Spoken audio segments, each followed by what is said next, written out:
don't I try to create blending components like what we have going on here, how all these grapes come in and they're all so different.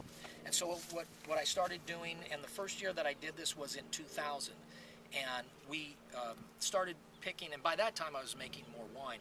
I would pick a little bit of fruit, wait about 4 or 5 days, pick a little bit of fruit again, wait about 4 or 5 days, pick a little bit of fruit again. So I was trying to pick fruit within the entire window of acceptable ripeness to create blending components.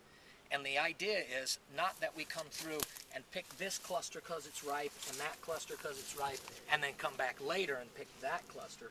The idea is we take these, 8 rows and we pick everything on these 8 rows or whatever. It's ready for that particular day.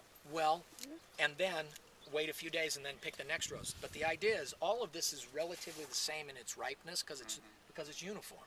And so the idea is, to me, the acceptable window of ripeness, 23.5 bricks to 25.5 bricks. That's just me. There's other guys that have other ideas.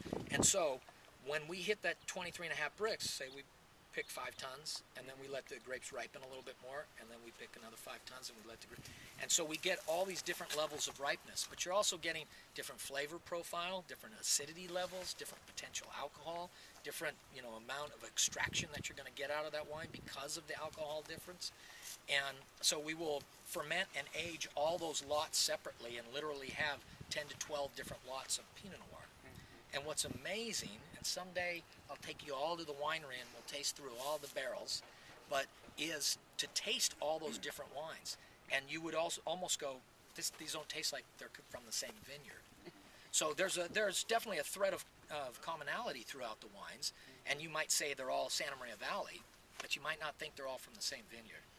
And so what I find is those early picks are real dusty, earthy, strawberry type flavors, high acidity, real persistent and bright.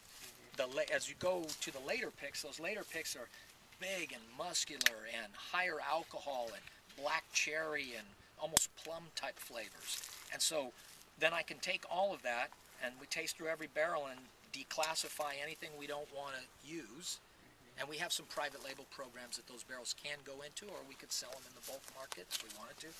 And then we pick the lots that we think are truly special and age-worthy, and those become the reserve production, and then we blend everything else back together.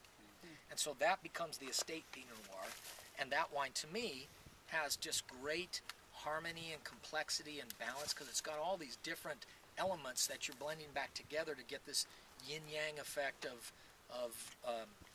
ripe flavors, but not with high alcohol, and bright, persistent, piercing acidity, but it's not over the top to where it's green and unripe and that kind of thing. So I think we just get more harmony in our wine and more layers of complexity, and to me that's what Pinot Noir is all about.